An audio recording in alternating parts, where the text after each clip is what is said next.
ಅವ್ರ ಹೆಸರು ಬಹುತೇಕ ಜನರಿಗೆ ಗೊತ್ತಿರ್ಬೋದು. MN ಅನುಚಿತ್ IPS. ತಿಂಗಳಿಗೆ ಸಂಬಳ 2,30,000 ರೂಪಾಯಿ ಬರ್ತಾ ಇತ್ತು ಅವಾಗಲೇ 2006ರಲ್ಲಿ. ನೀವು IPS ಆಗಿದ್ರಿ. ಇದರ ಹಿಂದಿನ ಶ್ರಮ ಹೇಗಿತ್ತು? IPS ಆಗಬೇಕು ಅಂತ ಆ್ಯಕ್ಚುಲಿ ಅಂದ್ಕೊಂಡಿರಲಿಲ್ಲ. ಇಷ್ಟೊಂದು ಟಫ್ ಇದೆಯಲ್ಲ, ಇದನ್ನು ಓದ್ಬೇಕಾ ಅಂತ ಅನ್ಸಿದ್ದಿದ್ದೀವಿ. ಅರ್ಥ ಆಗುತ್ತೆ, ಅಲ್ಲಿ ತನಕ ಓದಬೇಕು. ಇಷ್ಟೇ ಗಂಟೆ ಓದಿದ್ರೆ ಈ ಎಕ್ಸಾಮ್ ಪಾಸ್ ಆಗ್ತೀವಿ ಅಂತ ಏನಿಲ್ಲ. ಸರಿ, UPSC ರಿಸಲ್ಟ್ ಬಂದಾಗ ಸಿವಿಲ್ ಸರ್ವಿಸ್ ಎಕ್ಸಾಮಲ್ಲಿ ಪಾಸ್ ಆಗಿದ್ದೀನಿ ಅಂತ ಗೊತ್ತಾದಾಗ ಆ ಮೂಮೆಂಟ್ ಹೆಂಗೆ ಸರ್ ನಿಮಗೆ? ಭಾಳ ಸಂತೋಷ ಆಯಿತು, ಬಟ್ ಯಾರ ಜೊತೆ ಹಂಚ್ಕೊಳಕ್ಕಾಗಲಿಲ್ಲ. ಒಂದು ವೇಳೆ ಇನ್ನೂ ರ್ಯಾಂಕ್ ಚೆನ್ನಾಗಿ ಬಂದಿರೆ ನೀವು IAS ಪ್ರಿಫರ್ ಮಾಡ್ತಿದ್ರ? ನಮ್ಮ ಜನರಿಗೆ ಸೇವೆ ಮಾಡೋಕ್ಕೆ ಅವಕಾಶ ಸಿಕ್ಕಿದೆ. ಸೊ ಹಂಗಾಗಿ ನನಗೆ ಸ್ವಲ್ಪ ಒಳ್ಳೆ ರ್ಯಾಂಕ್ ಸಿಕ್ಕಿತ್ತು ಅಂತ ನನಗೇನು ಬೇಜಾರಿರಲಿಲ್ಲ.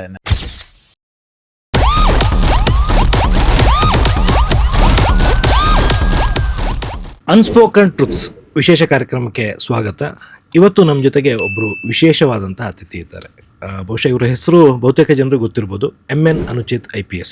2009ನೇ ಬ್ಯಾಚ್ನ IPS ಅಧಿಕಾರಿ. ಸದ್ಯಕ್ಕೆ ಬೆಂಗಳೂರಿನ ವಾರ್ತಾ ಇಲಾಖೆ ಆಯುಕ್ತರಾಗಿ, ಜೊತೆಗೆ ಯುವ ಸಬಲೀಕರಣ ಮತ್ತು ಕ್ರೀಡಾ ಇಲಾಖೆ ಇದರ ಆಯುಕ್ತರಾಗಿ ಕೂಡ ಇತ್ತೀಚೆಗಷ್ಟೇ ಅಧಿಕಾರವನ್ನು ಸ್ವೀಕರಿಸಿದ್ದಾರೆ. ಸರ್, ಕಾರ್ಯಕ್ರಮಕ್ಕೆ ಸ್ವಾಗತ. ಥ್ಯಾಂಕ್ಸ್ ಅನಿಲ್. ಸೊ ಅನುಚಿತ್ ಸರ್ ಬಗ್ಗೆ ಹೇಳೋದಿದ್ರೆ, ಒಂದು ಸ್ಮಾಲ್ ಪರಿಚಯ ಮಾಡೋದಿದ್ರೆ, 1984ರಲ್ಲಿ ಗುಲ್ಬರ್ಗದಲ್ಲಿ ಅನುಚಿತ್ ಸರ್ ಅವರ ಜನ್ಮ.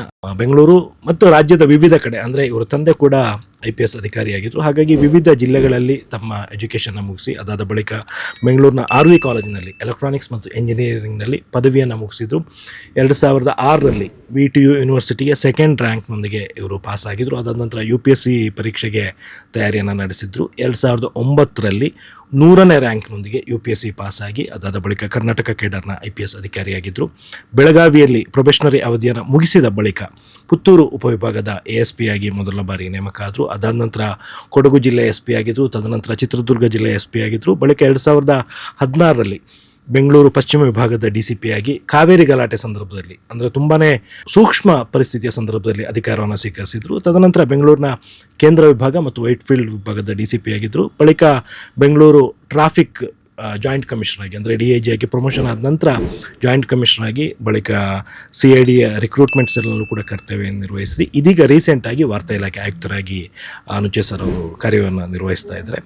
ಸರ್, ಎಲ್ರಿಗೂ ಕೂಡ ಒಂದು, ಅಂದರೆ ಅದು ಹೆಂಗೆ ಅಂತ ಹೇಳಿದರೆ, ಮೋಸ್ಟ್ಲಿ ಸಿನಿಮಾ ನೋಡಿನೋ ಏನೋ ಗೊತ್ತಿಲ್ಲ, IPS ಅಂದ ತಕ್ಷಣ ಒಂದು ಬೇರೆ ಥರದ್ದು ರೆಸ್ಪೆಕ್ಟ್ ಇದೆ. ಅಂದರೆ ಅದು ಸಿವಿಲ್ ಸರ್ವಿಸ್ ಎಲ್ಲ ಎಕ್ಸಾಮ್ಗೂ ಕೂಡ ಇದೆ, ಅದರಲ್ಲೂ ಕೂಡ IPS ಅಂದರೆ ಅದು ನೋಡುವಂಥ ರೀತಿಯೇ ಬೇರೆ ಇರುತ್ತೆ. ಸೊ ನೀವು IPS ಆಗಿದ್ರಿ, ಇದರ ಹಿಂದಿನ ಶ್ರಮ ಹೇಗಿತ್ತು? ನಾನು IPS ಆಗಬೇಕು ಅಂತ ಆ್ಯಕ್ಚುಲಿ ಅಂದ್ಕೊಂಡಿರಲಿಲ್ಲ. ನಾನು ವಿದ್ಯಾಭ್ಯಾಸ ಮುಗಿಸಿದ ನಂತರ ನಮ್ಮ ಅಣ್ಣ ಒಂದು ಖಾಸಗಿ ಸಂಸ್ಥೆಯಲ್ಲಿ ಕೆಲಸ ಮಾಡ್ತಾಯಿದ್ರು. ನಾನು ಅವರ ಹಾದಿಯನ್ನೇ ಹಿಡ್ಕೊಂಡು ಹೋಗಿದ್ದೆ. ಅವ್ರು ಯಾವ ಕಾಲೇಜ್ಗೆ ಹೋದ್ರು, ಯಾವ ಸ್ಕೂಲ್ಗೆ ಹೋದ್ರು, ಅದನ್ನೇ ಅವ್ರು ಹಿಂಬಾಲಿಸ್ಕೊಂಡು ಹೋಗ್ತಾ ಇದ್ದೆ. ಆಮೇಲೆ ನಾನು ಒಂದು ಖಾಸಗಿ ಸಂಸ್ಥೆಯಲ್ಲಿ ಕೆಲಸ ಮಾಡ್ತಾಯಿದ್ದೆ. ನಮ್ಮ ತಂದೆ IPS ಅಧಿಕಾರಿಯಾಗಿದ್ದರು. ನಾವು ಹುಟ್ಟು ಬೆಳೆದಿದ್ದೆಲ್ಲ ಪೊಲೀಸನ್ನು ನೋಡ್ಕೊಂಡೇನೆ. ಹಾಗಾಗಿ ಅವರು ಯಾವತ್ತೂ ಒತ್ತಡ ಬೀರಲಿಲ್ಲ, ನೀವು ಇದು ಮಾಡಿ ಅದು ಮಾಡಿ, ನೀವು IAS ಆಗಬೇಕು IPS ಆಗಬೇಕು ಅಂತ ಯಾವತ್ತೂ ಹೇಳಲಿಲ್ಲ.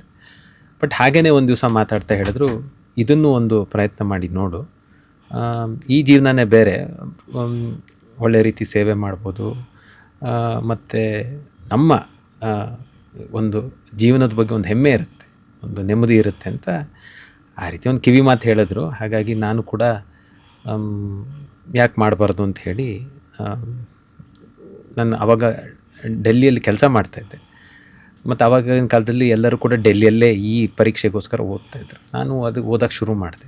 ಆವಾಗ ಏನಾಯಿತು, ಓದೋ ಸಮಯದಲ್ಲಿ ಕೆಲಸ ಮಾಡಿ ಓದೋಕ್ಕಾಗ್ತಾ ಇರಲಿಲ್ಲ. ಯಾಕಂದರೆ ಕೆಲಸನೇ ಒಂದು 10 ಗಂಟೆ ಇರ್ತಾಯಿತ್ತು, ಪ್ಲಸ್ ಇದ್ರ ಜೊತೆ ಓದಬೇಕು ಅಂದರೆ ಆಗ್ತಾ ಇರಲಿಲ್ಲ. ಸೊ ಆವಾಗ ನಾನು ನನ್ನ ತಂದೆ ತಾಯಿ ಜೊತೆ ಒಂದು ನಿರ್ಧಾರ ತೊಗೊಂಡು, ಇದನ್ನೇ ಓದೋಂಗಿದ್ರೆ ನಾನು ಕೆಲಸ ಬಿಡಬೇಕಾಗತ್ತೆ ಅಂಥೇಳಿ. ಸೊ ಕೆಲಸ ಬಿಟ್ಟೆ. ಬಿಡಬೇಕಾದ್ರೆ ಬಹಳ ಒಂದು ಕಷ್ಟದ ನಿರ್ಧಾರ. ಯಾಕಂದರೆ ನನಗೆ ಆವಾಗ ತಿಂಗಳಿಗೆ ಸಂಬಳ 2,30,000 ರೂಪಾಯಿ ಬರ್ತಾಯಿತ್ತು ಅವಾಗಲೇ 2006ರಲ್ಲಿ. ಭಾಳ ಚೆನ್ನಾಗಿತ್ತು. ಮತ್ತು ಯಾವ ಜವಾಬ್ದಾರಿಗಳು ಇರಲಿಲ್ಲ, ಭಾಳ ಸಂತೋಷವಾಗಿದ್ದೆ. ಹಾಗಾಗಿ ಒಂಥರ, ಮತ್ತು ಡೆಲ್ಲಿಯಲ್ಲಿ ಭಾಳ ಉತ್ತಮವಾದಂಥ ಒಂದು ಜೀವನ ಇತ್ತು. ಅದನ್ನು ಬಿಟ್ಟು ಇನ್ನು ಓದಬೇಕು ಅಂದರೆ ಭಾಳ ಒಂದು ಕಷ್ಟವಾದ ನಿರ್ಧಾರ. ಬಟ್ ಅದನ್ನು ತೊಗೊಳ್ಳೇಬೇಕಾಯ್ತು, ಯಾಕಂದರೆ ಇದನ್ನು ಮಾಡಲೇಬೇಕು ಅಂದರೆ ಅದನ್ನು ಬಿಡಬೇಕಾಯ್ತು. ಬಿಟ್ಟೆ. ಬಟ್ ಅದ್ರ ಬಗ್ಗೆ ಯಾವ ರಿಗ್ರೆಟು ಇಲ್ಲ ಇವತ್ತು ನೋಡಬೇಕು ಅಂದರೆ. ಸೊ ಹಂಗಾಗಿ ಬಿಟ್ಬಿಟ್ಟು ಓದೋಕ್ಕೆ ಶುರು ಮಾಡಿದೆ. ನಾನು ತೊಗೊಂಡಿದ್ದ ಸಬ್ಜೆಕ್ಟ್ಸು ಸ್ವಲ್ಪ ಕಷ್ಟವಾದಂಥ ಸಬ್ಜೆಕ್ಟ್ಸೇ. ನಾನು ಓದಿದ್ದು ಎಲೆಕ್ಟ್ರಾನಿಕ್ಸ್ ಆ್ಯಂಡ್ ಕಮ್ಯುನಿಕೇಷನ್ ಇಂಜಿನಿಯರಿಂಗಲ್ಲಿ. ಅಲ್ಲಿ ತೊಗೊಂಡಿದ್ದು ನಮ್ಗೆ ಅವಾಗ 2 ಆಪ್ಷನಲ್ ಸಬ್ಜೆಕ್ಟ್ ಇರ್ತಾಯಿತ್ತು. ಫಸ್ಟ್ ಆಪ್ಷನಲ್ ಸಬ್ಜೆಕ್ಟ್ ನಾನು ತೊಗೊಂಡಿದ್ದು electrical engineering. Okay. Electrical engineering ತೊಗೊಂಡು ಈ ಎಕ್ಸಾಮ್ ಪಾಸ್ ಆಗಿರೋರು ಬೆರಳೆಣಿಕೆ ಎಷ್ಟು ಇರ್ಬೋದು, ಅದು ತೊಗೊಂಡೆ. ಆಮೇಲೆ ಆಂಥ್ರಪಾಲಜಿ ತೊಗೊಂಡೆ, ಯಾಕಂದರೆ ನಮ್ಮ ಸೀನಿಯರ್ ಒಬ್ಬರು ಅದನ್ನು ತೊಗೊಂಡು ಪಾಸ್ ಆಗಿದ್ರು. ನಾನು ಅವ್ರನ್ನೇ ಕಾಪಿ ಮಾಡ್ಕೊಂಡು ಇನ್ಸ್ಪೈರ್ ಆಗಿದ್ರು. ತೊಗೊಂಡು ಅದೇ ನೋಟ್ಸ್ ಎಲ್ಲ ಭಾಳ ಸುಲಭವಾಗಿ ಸಿಗ್ತಾಯಿತ್ತು, ತೊಗೊಂಡು ಮಾಡಿದೆ. ನಾನು ಚಿಕ್ಕದ್ರಿಂದಲೂ ಸ್ಟೂಡಿಯಸ್ ಆಗೇ ಇದ್ದೆ. ಒಳ್ಳೆ ಮಾರ್ಕ್ಸ್ ತೊಗೊಳ್ತಾ ಇದ್ದೆ ಸ್ಕೂಲು ಕಾಲೇಜಲ್ಲಿ, ಮತ್ತು ಹೆಚ್ಚು ಓದೋದಕ್ಕೆ ನಾನು ಒತ್ತು ಕೊಡ್ತಾ ಇದ್ದೆ. ಸೊ ಹಂಗಾಗಿ ನನಗೆ ಅಷ್ಟೊಂದು ಕಷ್ಟ ಅನಿಸ್ಲಿಲ್ಲ ಇಷ್ಟು ಲಾಂಗ್ ಅವರ್ಸ್ ಓದೋದೆಲ್ಲ.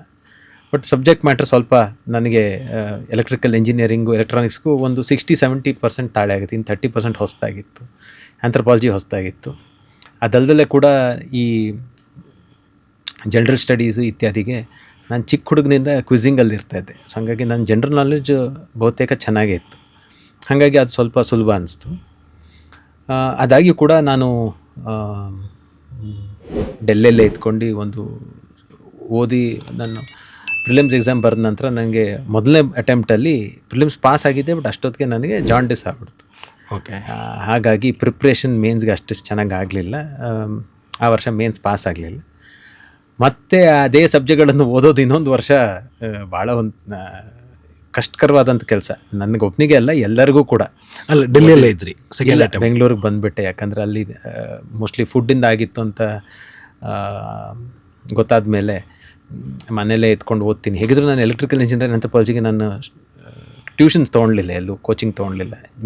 ಮೇನ್ಸ್ಗೆ ತೊಗೊಂಡಿದ್ದೆ, ಜನರಲ್ ಸ್ಟಡೀಸ್ಗೆ. ಹಾಗಾಗಿ 2ನೇ ಅಟೆಂಪ್ಟಲ್ಲಿ ಬರೆದು ಪ್ರಿಲಿಮ್ಸು ಮೇನ್ಸು ಮತ್ತು ಇಂಟರ್ವ್ಯೂ ಕ್ವಾಲಿಫೈ ಆಯಿತು. ಸೊ ಹಾಗಾಗಿ ಒಂದು 2 ವರ್ಷದ ಪರಿಶ್ರಮ ಇದೆ ಅದರಲ್ಲಿ.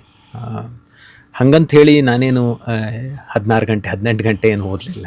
ಓಕೆ. ಒಂದು ಬೆಳಗ್ಗೆ ಒಂದು 4-5 ಗಂಟೆ, ಸಾಯಂಕಾಲ ಒಂದು 4-5 ಗಂಟೆ ಓದಿರ್ಬೋದು ಈ ಪರೀಕ್ಷೆಗೆ.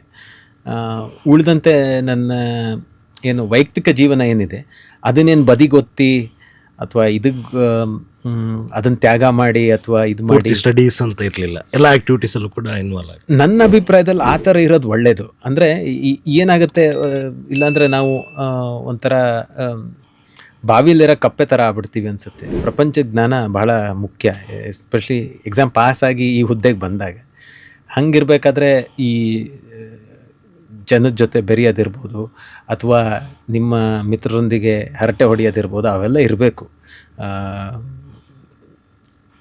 ಎಷ್ಟು ಓದಬೇಕು ಈ ಎಕ್ಸಾಮ್ಗೆ, ಎಷ್ಟು ನಮಗೆ ಅರ್ಥ ಆಗುತ್ತೆ ಅಲ್ಲಿ ತನಕ ಓದಬೇಕು. ಇಷ್ಟೇ ಗಂಟೆ ಓದಿದ್ರೆ ಈ ಎಕ್ಸಾಮ್ ಪಾಸ್ ಆಗ್ತೀವಿ ಅಂತ ಏನಿಲ್ಲ. ಸಬ್ಜೆಕ್ಟ್ ಟಾಪಿಕ್ ಅರ್ಥ ಆದರೆ ಸಾಕು.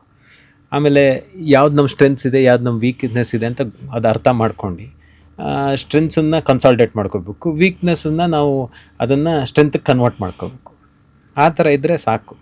ಸೊ ಎಲ್ಲೋ ಒಂದು ಕಡೆ ಓದ್ಬೇಕಾರೆ ಅಯ್ಯೋ ಇಷ್ಟೊಂದು ಟಫ್ ಇದೆಯಲ್ಲ, ಇದನ್ನು ಓದಬೇಕಾ ಅಂತ ಅನಿಸಿದ್ದಿದೆಯಾ? ಸ್ವಲ್ಪ ಸ್ಟ್ರಾಟಜೈಸ್ ಮಾಡ್ಕೋಬೇಕಾಗತ್ತೆ. ಕೆಲವು ವಿಚಾರಗಳು ನಮ್ಗೆ ಅರ್ಥನೇ ಆಗಲ್ಲ, ಯಾಕಂದರೆ ದೇ ರಿಕ್ವೈರ್ ಸ್ಪೆಷಲೈಸ್ ಸ್ಟಡಿ. ಅಂಥ ಟಾಪಿಕ್ಸನ್ನ ನೀವು ಸ್ಟ್ರಾಟಜೈಸ್ ಮಾಡ್ಕೊಂಡು ಅವಶ್ಯಕತೆ ಇದೆಯಲ್ಲ ನೋಡ್ಕೋಬೇಕು. ಅವಶ್ಯಕತೆ ಇಲ್ಲ ಅಂದರೆ ಅದು ಅವಶ್ಯಕತೆ ಇಲ್ಲ ಅಂದರೆ ಬಿಟ್ಬಿಡ್ಬೋದು ಅದನ್ನು.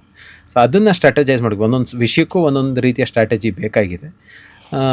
ಆ ರೀತಿ ನಾನು ಕೂಡ ಕೆಲವು ಟಾಪಿಕ್ಸ್ ನಾನು ಓದಲೇ ಇಲ್ಲ. ಎಕ್ಸಾಮಲ್ಲಿ ಬಂದರೂ ಅದು ಬಿಟ್ಬಿಡ್ತಾ ಇದ್ದೆ ನಾನು. ಯಾಕಂದರೆ ಚಾಯ್ಸ್ ಇರುತ್ತೆ, ಚಾಯ್ಸಲ್ಲಿ ಬಿಡ್ಬೋದು. ಆ್ಯಂಡ್ ನೀವು 100ಗೆ 100 ತೊಗೊಳ್ಳೋ ಅವಶ್ಯಕತೆ ಇಲ್ಲ. It is a competitive exam. You have to be the first among the rest. So ಹಾಗಾಗಿ ಸ್ವಲ್ಪ ಸ್ಟ್ರಾಟಜೈಸ್ ಮಾಡ್ಕೋಬೇಕು. ಸರಿ, UPSC ರಿಸಲ್ಟ್ ಬಂದಾಗ ಸಿವಿಲ್ ಸರ್ವಿಸ್ ಎಕ್ಸಾಮಲ್ಲಿ ಪಾಸ್ ಆಗಿದ್ದೀನಿ ಗೊತ್ತಾದಾಗ ಆ ಮೂಮೆಂಟ್ ಹೆಂಗೆ ಸರ್ ನಿಮಗೆ? ಅವತ್ತು ನಾನು ಗಾಡಿ ಡ್ರೈವ್ ಮಾಡ್ತಾಯಿದ್ದೆ. ನಮ್ಮ ದೊಡ್ಡಮ್ಮನ ಮನೆಯಿಂದ ನನ್ನ ಮನೆಗೆ ವಾಪಸ್ ಹೋಗ್ತಾಯಿದ್ದೆ ಬೆಂಗಳೂರಲ್ಲೇ. ಸಿಕ್ಕಾಪಟ್ಟೆ ಮಳೆ, ಟ್ರಾಫಿಕಲ್ಲಿ ಜಾಮ್ ಆಗಿತ್ತು. ನನ್ನ ಫ್ರೆಂಡ್ ಫೋನ್ ಮಾಡ್ದೆ. ಅವಾಗ ನಾವು ಮೊಬೈಲ್ ಫೋನ್, ಜಸ್ಟ್ ಒಂದು ಮೊಬೈಲ್ ಫೋನ್ ಸಿಕ್ಕಿತ್ತು ನನಗೆ. ಸಿಕ್ಕೊಂದು 2 ವರ್ಷ ಆಗಿತ್ತು. ಆವಾಗ ಈ ಫೋನ್ ಇಲ್ಲ, ಇಂಟರ್ನೆಟ್ಟಲ್ಲಿ ರಿಸಲ್ಟ್ ಬರ್ತಾಯಿತ್ತು. ಅವ್ರಿಗೆ ನನಗೆ ರೀಚ್ ಮಾಡೋಕ್ಕೆ ನೋಡಿದರೆ ನಾನು ಮೊಬೈಲ್ ಎತ್ತಿಲ್ಲ. ಬಟ್ ಮೊಬೈಲ್ ಫೋನ್ ಆಮೇಲೆ ಟ್ರಾಫಿಕ್ ಜಾಮ್ ಆಗಿತ್ತು. ಹಾಗಾಗಿ ನಿಲ್ಸ್ಕೊಂಡು ಜಯನಗರದಲ್ಲಿ ಇನ್ನೂ ನೆನಪಿದೆ, ಫುಲ್ ಧಾರಾಕಾರದ ಮಳೆ ಹೊತ್ತು. ಹೇಳಿದ್ರು ಈ ಥರ ಪಾಸ್ ಆಗಿದೆ, ಭಾಳ ಸಂತೋಷ ಆಯಿತು. ಬಟ್ ಯಾರ ಜೊತೆನೂ ಹಂಚ್ಕೊಳಕ್ಕಾಗಲಿಲ್ಲ. ಆಮೇಲೆ ಮನೆಗೆ ಬಂದು ಅಪ್ಪ ಅಮ್ಮಂಗೆ ಫೋನಲ್ಲಿ ಹೇಳಿದ್ದೆ, ಆಮೇಲೆ ಬಟ್ ಮನೆಗೆ ಬಂದು ಸಂತೋಷನ ಹಂಚ್ಕೊಂಡಂಗಾಯ್ತು. ಅಪ್ಪನ ರಿಯಾಕ್ಷನ್ ಹೆಂಗಿತ್ತು? ಬಿಕಾಸ್ ಅವರು ಕೂಡ ಭಾಳ ಸಂತೋಷವಾಗಿದ್ರು. ನೀವು 100ನೇ ರ್ಯಾಂಕ್ನೊಂದಿಗೆ ಪಾಸ್ ಆಗಿದ್ದು. ಒಂದು ವೇಳೆ ಇನ್ನೂ ರ್ಯಾಂಕ್ ಚೆನ್ನಾಗಿ ಬಂದಿರೆ ನೀವು IAS ಪ್ರಿಫರ್ ಮಾಡ್ತಿದ್ರ? ನನ್ನ ಫಸ್ಟ್ ಪ್ರಿಫರೆನ್ಸ್ IAS ಇದ್ದಿದ್ದು. ಓಕೆ. ಸೆಕೆಂಡ್ ಪ್ರಿಫರೆನ್ಸ್ IPS ಇತ್ತು.